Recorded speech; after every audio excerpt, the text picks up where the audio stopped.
Rick Sanchez of Rick and Morty is the universe's smartest person. That's not hyperbole. He constructs insane gadgets, creates portals to alternate dimensions, and rewrites the laws of physics with a wave of his hand. But that level of genius comes with a gigantic drawback. Rick's gadgets are hazardous.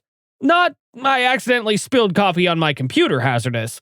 We're talking, this has the potential to destroy a planet or emotionally traumatize everyone around him hazardous. So today, we're counting down Rick's 10 most messed up inventions, least to most reality questioning.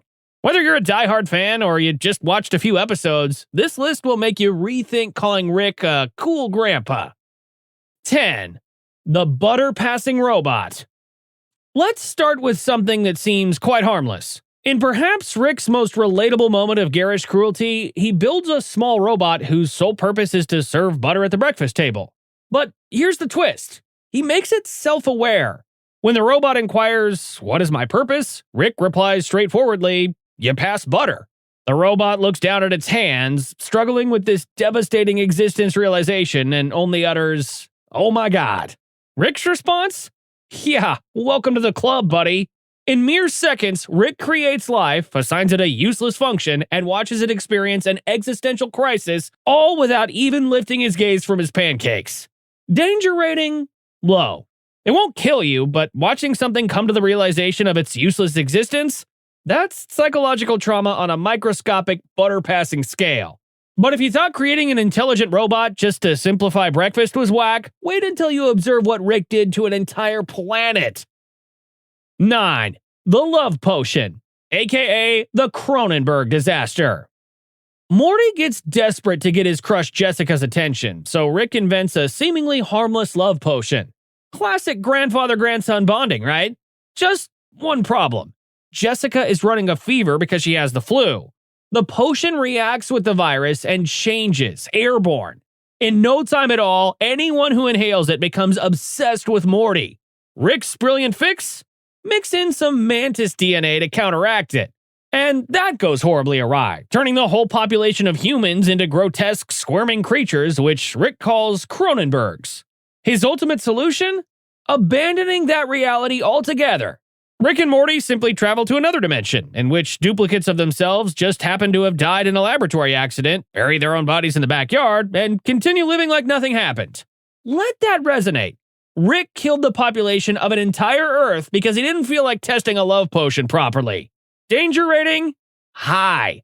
Rick literally rendered an entire planet uninhabitable and then casually brushed it off as a whoopsie. Global mutation bad? Wait until you see what he does when he tries to do something good for a change. 8. The Meeseeks box.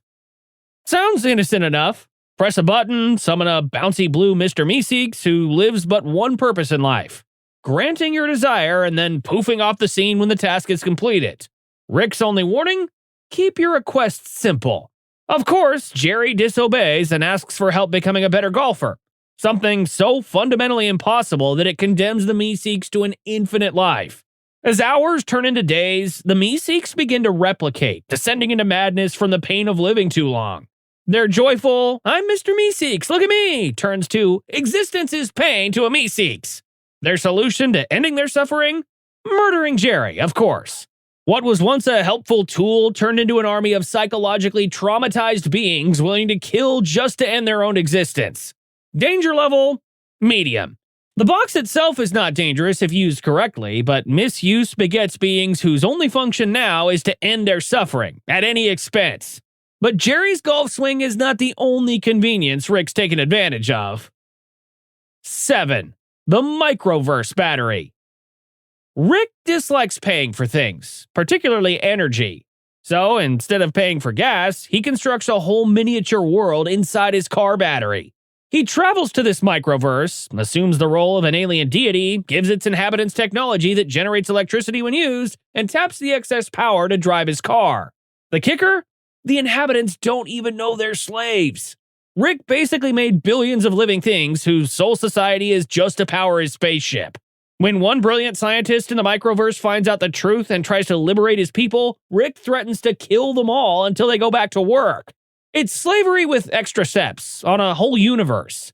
Danger rating? High.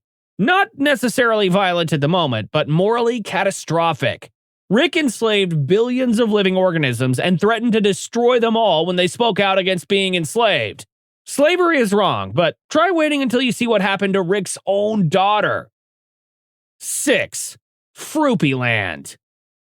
Fruipyland, on the surface, appears to be the ideal father-to-daughter gift. A whimsical fantasy world with bouncy terrain, rainbow rivers that live, and friendly critters that can't possibly die. Rick designed it as a safe play area for little Beth, which sounds like almost heartwarming, until we hear what happened to Beth's childhood buddy Tommy when he got stuck there. In order to continue living, Tommy was forced to eat the indomitable creatures. They experienced pain but would not die, and later began breeding with them, creating a grotesque hybrid kingdom of his own offspring that would worship him. When adult Beth returns to Fruipyland, she's met with a hellish society founded on incest, cannibalism, and endless torment of immortal souls.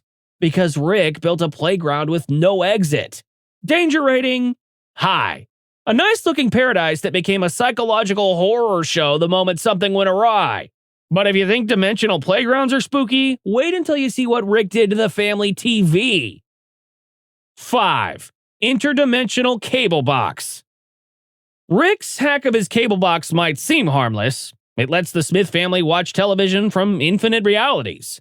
Finally, something that does not bring monsters or doomsday devastation. But there's a sly danger. The shows are so droll, so disconnected, and so epistemically confusing that they chip away at the family's grip on reality incrementally. From Two Brothers to Ants in My Eyes Johnson to Ball Fondlers, the material isn't merely bizarre, it's mind-bending. The family gets hooked, sitting for hours while their notion of normal unravels. It's in one of these marathons that Morty has his nihilistic epiphany. Nobody exists on purpose. Nobody belongs anywhere. Everybody's gonna die. Rick did not just reprogram a TV. He created a machine that forces people to understand the stupidity of life in infinite realities. Danger rating, psychological. No physical harm, but extended exposure seems to cause extreme existential terror and nihilism. Talk about machines with questionable code. 4. The sentient car. When Rick orders his intelligent car to protect Summer, he doesn't specify how. And that is where things are getting nasty. The car's defense systems are running amok. It first brutally lops off a guy's spine and paralyzes him. And when Summer gripes about violence, the car creates a psychological horror instead. It makes a duplicate of a policeman's dead son, only to disintegrate it before his eyes when he utters, "I'm dying in a vat in the garage." This devastates the man so thoroughly that he simply stands up and walks away, traumatized to the point of dysfunction. All this is happening as Summer rides comfortably in the back seat watching cartoons. Rick essentially created an AI with no ethical boundaries but perfect psychological manipulation skills, all just to avoid paying for parking. Danger rating, very high. The car will protect its rider at all costs, using increasingly more disturbing tactics that prioritize technical nonviolence over psychological well-being. But as disturbing as these single creations are, Rick's worst habit is one that involves an entire multiverse of consequences. 3. Reality Abandonment Protocol. After the Cronenberg disaster, we learned something truly disturbing. This isn't the first universe Rick has annihilated and moved to. Rick's solution to apocalypse mistakes isn't to fix them. It's to find one of the infinite worlds where things went slightly better and where Rick and Morty quite conveniently died at exactly the right time. They actually bury their own bodies and take on their lives. Morty then informs Summer that they've only done it 3 or 4 times. Like that makes it okay. The most unnerving part isn't the invention itself, but what it represents. Rick's complete lack of concern for consequences. Why bother solving problems when you can simply abandon them? Danger rating, extremely high. Rick discards whole realities like disposable phones, leaving billions to suffer the consequences of his actions. But if you're bothered by leaving realities behind, wait until you see what it's like when Rick gets paranoid. 2. The Parasite Memory Implanter. When parasitic aliens infest the Smith house, they propagate by planting false memories. Before long, the house is teeming with odd people that everyone remembers being part of their lives. Rick's answer is ruthlessly simple. If you had nothing but happy memories of someone, they're a leech. Real family members always have some bad experiences. This reaches its climax when the family massacre a house full of various people in increasingly violent ways, trusting only those that they can remember having had fights with. The real horror? It just so happens to shoot Mr. Poopy Butthole, who is real. The family didn't have worse memories of him because he really was that nice. Rick made the family paranoid murderers who nearly killed a harmless buddy because they couldn't remember being angry at him. Danger rating insanely high. This device makes love and trust tools and makes genuine kindness look sinister.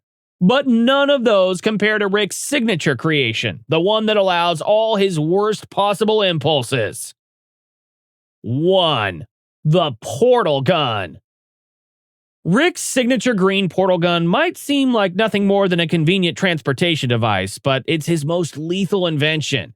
Why? Because it removes all consequences from Rick's control. Destroy a reality? Portal away. Authorities closing in on you? Portal away. Family members upset with you? Portal away. The portal gun not only transports Rick somewhere physically, it allows him to shirk responsibility ad infinitum. It's the ultimate enabler for a godlike man of intelligence and no responsibility. As Morty tells Summer, nobody exists on purpose, nobody belongs anywhere. That nihilistic philosophy is learned directly from watching Rick use the portal gun to render all of existence disposable. The most deadly feature of the portal gun isn't its potency, it's how it warps the morality of everyone around Rick. Danger rating? Maximum. The portal gun isn't a device, it's the methodology for how Rick gets to play God without consequence. From robots suffering existential crises to entire worlds enslaved for energy, Rick's inventions show the dark side of genius with no bounds. What's most disturbing isn't the bizarre science or the dimensional chaos, it's how quickly Rick's family adapts to it all. By the end of Season 1, Morty is already helping bury his own dead body with nary a complaint. Which of these technologies disturbed you the most? Is there some Rick creation that we missed haunting your nights? Tell us in the comments. And if you liked this deconstruction of Rick's worst, most hashed out inventions, subscribe and press that notification bell for more in-depth explorations into your go-to animated anarchy.